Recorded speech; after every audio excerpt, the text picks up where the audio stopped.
Good morning and welcome to Coffee Time. I hope and pray this day has found you well and blessed and that all is going good for you today. We are going to continue our study of the book of Isaiah, and we're going to pick it up where we left off in verse 18 of chapter 30. But before that, let me say good afternoon to folks. And I would invite you to go and subscribe to the YouTube channel. And the reason for that is that the more we have as subscribers, the better it will be for us. So in the long haul. So please, if you would go and in the comment section, you'll see a link to our YouTube channel. And if you could please subscribe, then that will help us ultimately reach some of our goals. Okay, so Isaiah. Good morning, Miss Phyllis, or good afternoon, Miss Phyllis. Thank you for joining. Um, so in Isaiah chapter 30, verse 18, we pick it up where we left it off, and Isaiah has been in the middle of talking about the rebellious people, about people relying upon Egypt to save them, about all the futile things that are going to happen. So here we go. This is chapter 30, verse 18.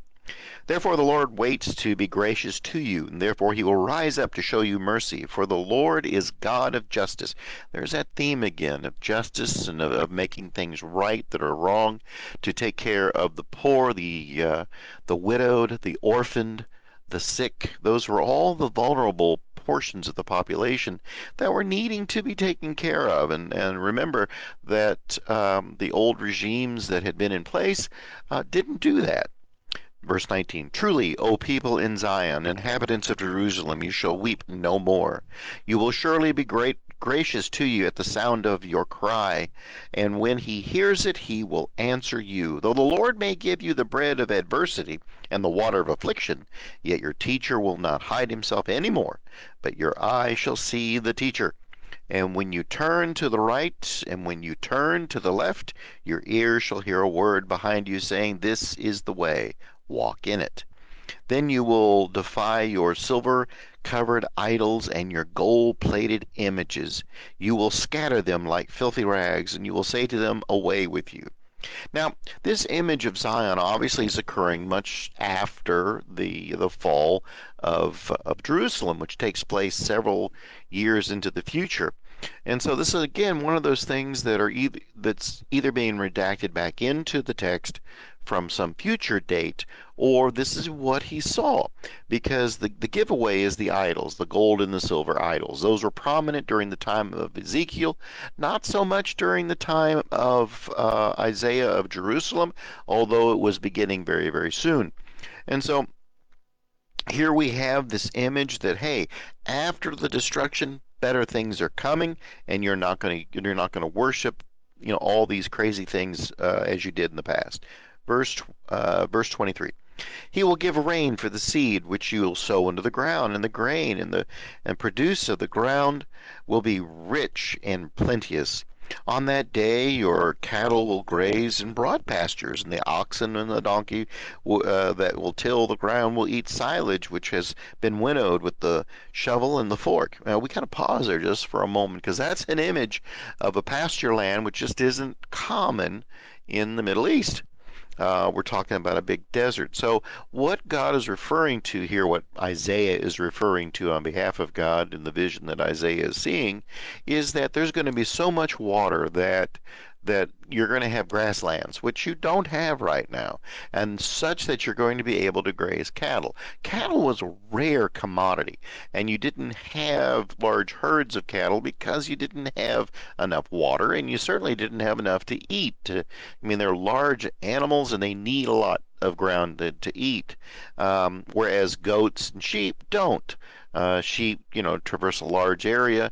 Goats will do the same, but goats will eat just about anything, and sheep do not consume as much as cattle. And so this is something that is in the future of a more prosperous time, of a time without the worry of food or starvation. And so this is going to be a real blessing of God to be encountered. Verse 25, and on every lofty mountain and on every high hill there will be brooks running with water. Here's the water. And on the day of the great slaughter, when the towers fall, moreover, the light of the moon will be like that of the sun, and the light of the sun will be sevenfold like the light of 7 days. And on the day when the Lord binds up the injuries of his people and heal the wound of the inflicted by his blow. So there's again the healing of the sick, the care for the needy. Verse 27, see, the name of the Lord comes from far away, burning with anger and the rising smoke. His lips are full of indignation, and his tongue is like a devouring fire, and in his breath is like an overflowing stream that reaches up to the neck, to sift the nations with the sieve of destruction, and place on the jaws of the people a bridle that lead them astray. And so now we're going back to what the theme was at the beginning. You shall have a song in the night when a holy festival is kept, and gladness of heart, as when one sets out to make the sound of the flute to go to the mountain of the Lord, to the rock of Israel. That's Mount Zion we're talking about, and ultimately the rock is going to be Jerusalem. And the Lord will cause the majestic voice to be heard, and descending blow of his arm to be seen, in a furious anger, in a flame of devouring fire, with a cloudburst and tempest and hailstone. The Assyrian will be terror-stricken at the voice of the Lord, and he strikes with a rod. And every stroke of the staff of punishment that the Lord lays upon him will be like the sound of timbrels and of lyres. Those are the musical instruments of the day. And so the punishment of the Syrians will be like music to those that are, well, that have been hurt by the Assyrians in the past. And so don't know how I feel about that right now today. Uh, for his burning place, as long as it had been prepared, truly it has been made ready for the king.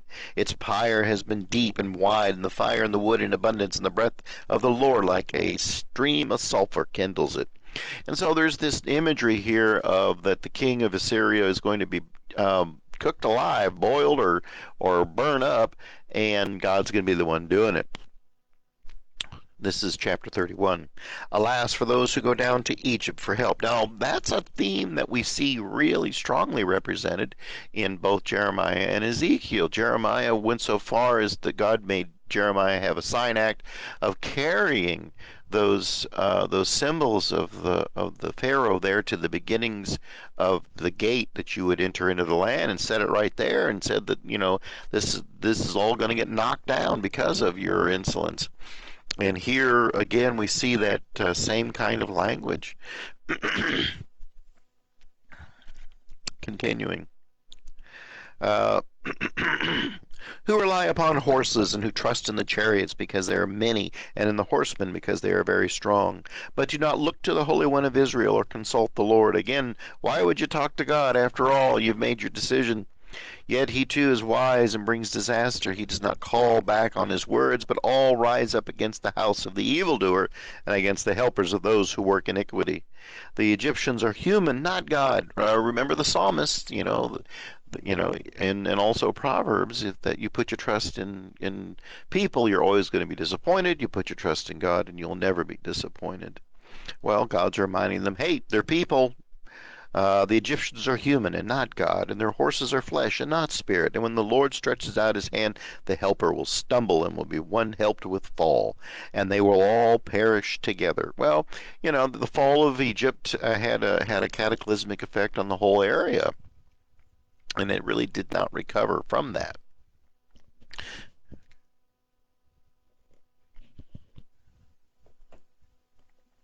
For thus says the Lord to me, as a lion or young lion growls over its prey, and when a band of shepherds are called out against it, it is not terrified by their shouting or daunted by their noise. So the Lord of hosts will come down to fight upon Mount Zion and on its hill, like birds hovering overhead. So the Lord of hosts will protect Jerusalem. He will protect and deliver it, and will spare and rescue it. So that's the stark image is that you've seen on probably nature channels from time to time, the lions and things, and how when they get a kill, they protect it. And that's what's going on here is that God will protect Israel. Turn back to him whom you have deeply betrayed, O people of Israel, for on that day all of you shall throw away your idols of silver and idols of gold which your hands have sinfully made for you. Then the Assyrians shall fall by the sword not of mortals, and a sword not of humans will devour him, and he will flee from the sword, and his young men shall be put to forced labor. His rock shall pass away in terror, and all his officers deserted, standard in panic, says the Lord, whose fire is in Zion and whose furnace is in Jerusalem. Well, the fire in Zion are the people, and the furnace would be the temple. Now, here we have a mixture of things. You've got clearly evidence of looking to the future, to the time of Ezekiel, and then you marry it with the present time, the Assyrians. So we're not saying that the Assyrians are going to be destroyed in this manner because of the people's idols. We're talking about the Assyrians are coming in to destroy because God is punishing the people for not practicing justice. And so the idol worship and the following of false idols, that was huge in Jerusalem at the time of the Babylonian um, invasion. And so we're talking a lot of years difference here. Okay, continuing here. Then Assyria. Okay, I read that. Sorry about that. Chapter 32. See, a king will reign in righteousness, and a prince will rule with justice, and each will be like a hiding place from the wind, a covert from the tempest, with streams of water in dry places, like the shade of a great rock in a weary land. And then the eyes of those who have sight will not be closed, and the ears of those who have hearing will listen, and the mind of the rash will be good judgment, and the tongue of the stammerers will speak readily and distinctly. A fool will no longer be called noble, nor a villain called honorable. For a fool speaks folly, and the mind plots iniquity. A practice ungodliness to utter error concerning the Lord, and to leave the craving of the hungry unsatisfied, and to deprave the thirsty of drink. The villainies of villains are evil, and they despise wicked devices to ruin the poor with lying words, even when the plea of the needy is right. But those who have noble plans, noble things, and by noble things they stand. Okay, so now we're getting into chapter 32, and we're going to begin a section that is by all standards just odd. Um, we're going to have all of these things that will be in dichotomy to one another, good and bad, rewards, punishments, and the likes. And then we get into a section that have people stumped ever since that it was written. So when we get into it, I'll slow down a bit. Verse 9, Rise up, you women who are at ease, and hear my voice. You complacent daughters, listen to my speech. In a little more than a year you will shudder, your complacent ones, for the vintage will fail. The fruit of the harvest will not come, and tremble, you women who are at ease. Shudder, you complacent ones. Strip and make yourselves bare, and put on sackcloth on your loins. Make your breasts for the pleasant fields, for the fruitful vine, for the soil of my people, growing up in thorns and briars, yes, for all the joyous houses in the jubilant city.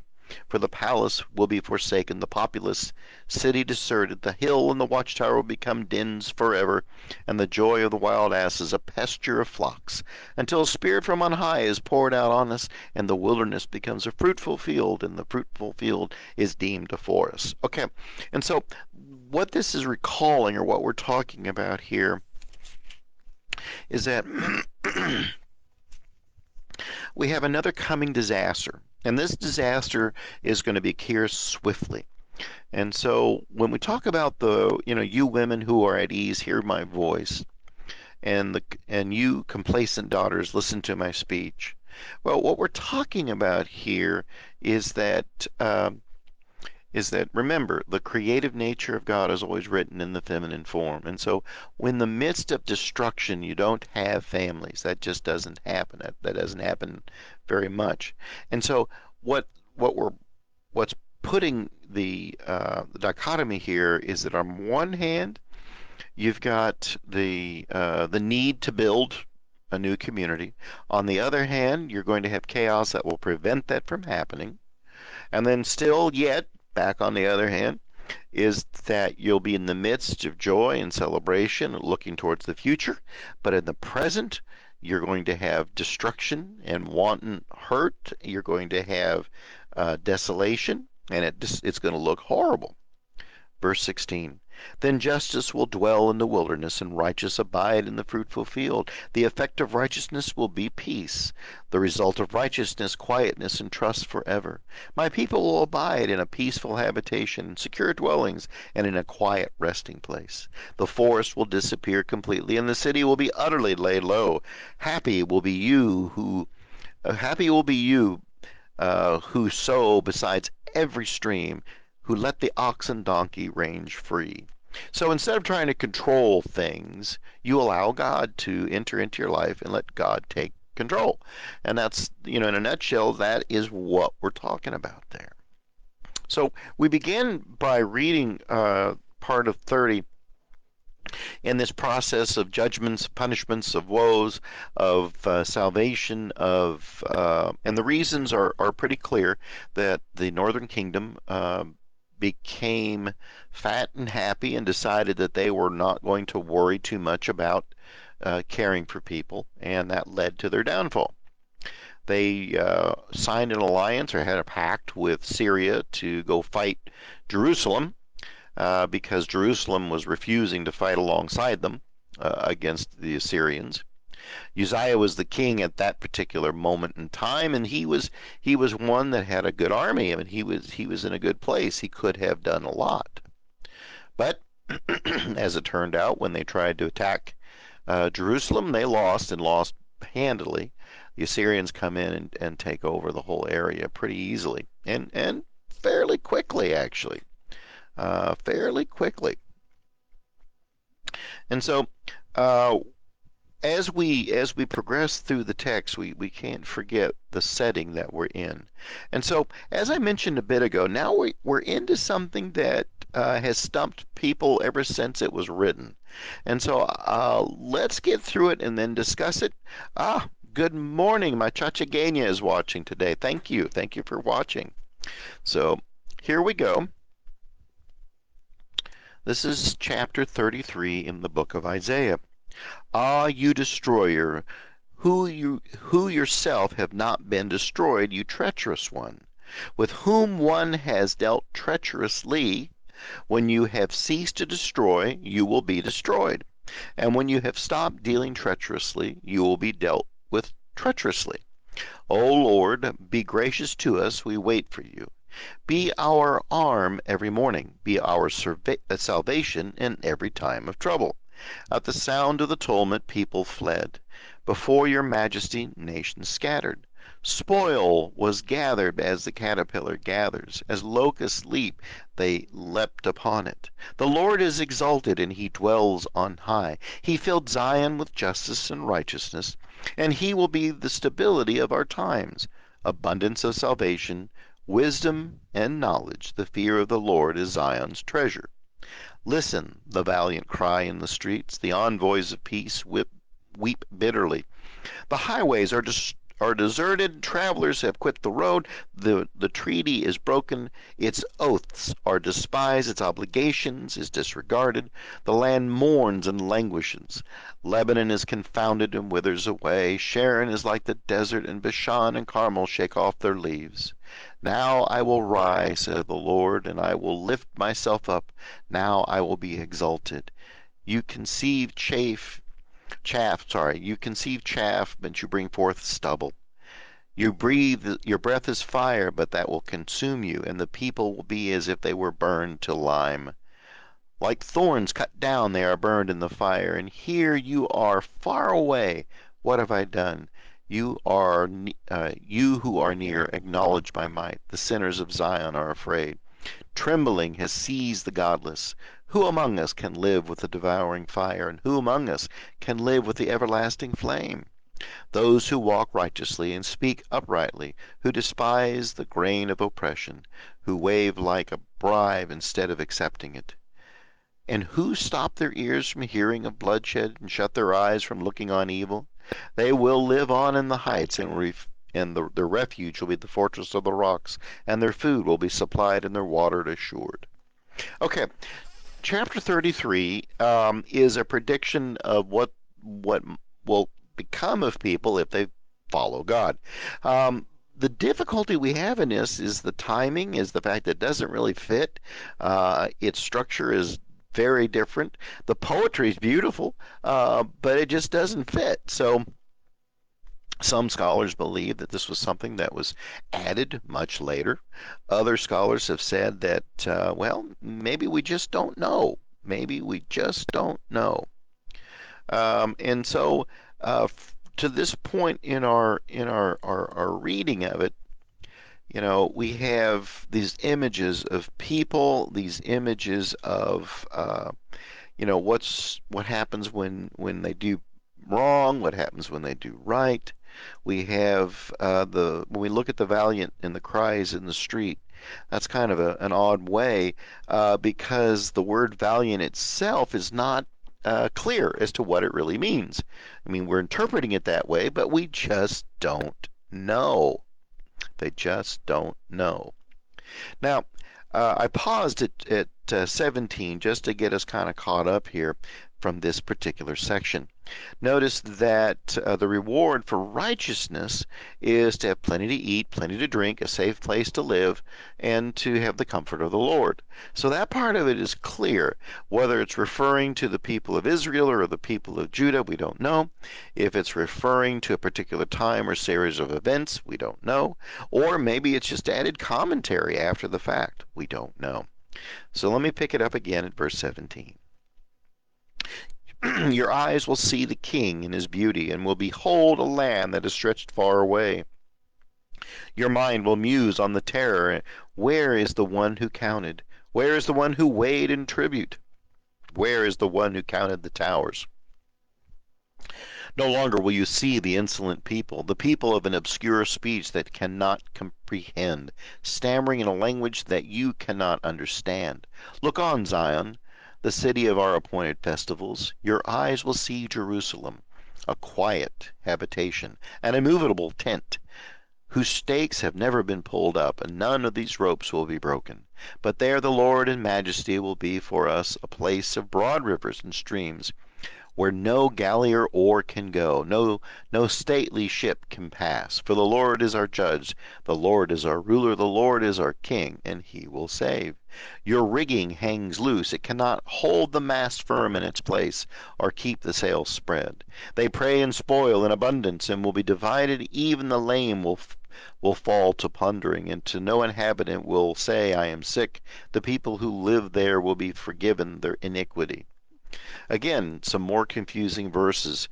If we look to this and we say that that this is a prediction of what comes after the war, maybe, maybe.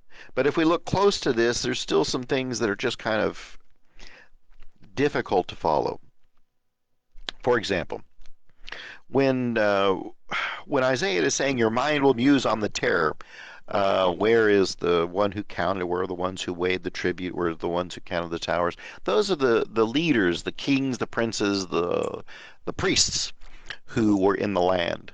No longer will they be able to see the insolent people, the people of obscure speech that cannot comprehend. Well, those would be the foreign folks who influenced them. Now, again, this is more in line with what was going on in Jerusalem rather than in Samaria in the northern kingdom. And so, we're given here a mixed series of things, of signals that may be coming from well into the future and then placed in this text at this particular point. We don't know.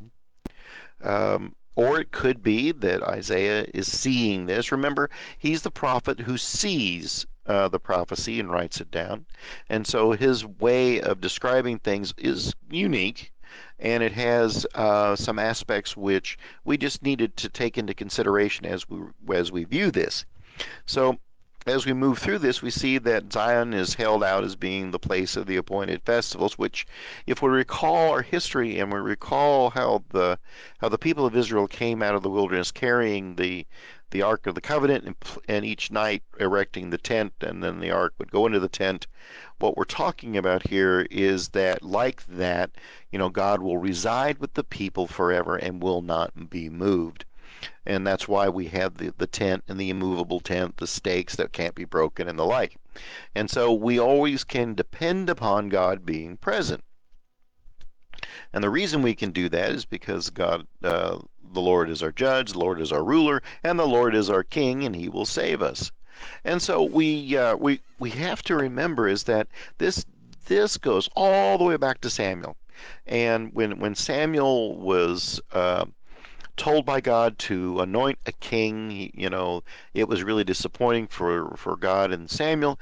And we remember that the enmity that existed between God and the people, particularly through the king, existed from that time to the present day. Even though God is God, God reminds them over and over again how much they messed up by not following God, but instead wanting a king so that they would look like everybody else in the world. And so that's weighing in on this in the background as we read. Also, if we'd go just a little bit further, and we'd talk about the rigging and the masts and the clearly symbols of a ship or a boat of some kind. The Sea of Galilee didn't have large vessels on them at all. They were relatively small fishing boats that had a sail and not much more than that. Um, when we talk about a mast and a rigging and the like, that kind of looks towards way into the future, more along the line of the Phoenicians and their sailing vessels, but they also had oars with them too, and that's the reason why I believe that we find that listed here is because of the coastal travel that was done by most peoples, and they did not venture out into the sea because it was too unpredictable. But the Phoenicians were very successful, just kind of rolling up and down the coastline. And so I want you to imagine that the people Israel, are just wandering around like you would in one of those vessels moving up and down the shore, stopping in whatever foreign port there is to do trading and be influenced even further, where that is not going to happen and you're permanently moored someplace. That's what we're talking about, is that God is permanently going to be with the people. The people are permanently going to be with God. And all of the injustices and all the miscarriages that have occurred, all the bad things that have happened are going to be rectified, and people are going to be made right with one another and with God. And so this section, you can pull it out and put it in, well, I could think of three texts right now. You could have it in Isaiah, you could have it in Jeremiah, and you certainly could have it in Ezekiel. I mean, they all three would definitely fit. So this section, again, is kind of a conundrum. It doesn't really fit into the scheme of things.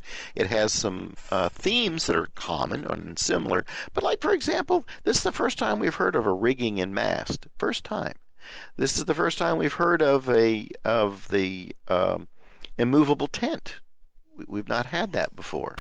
When we talk about the the sinners, and we listen to the people who are the valiant.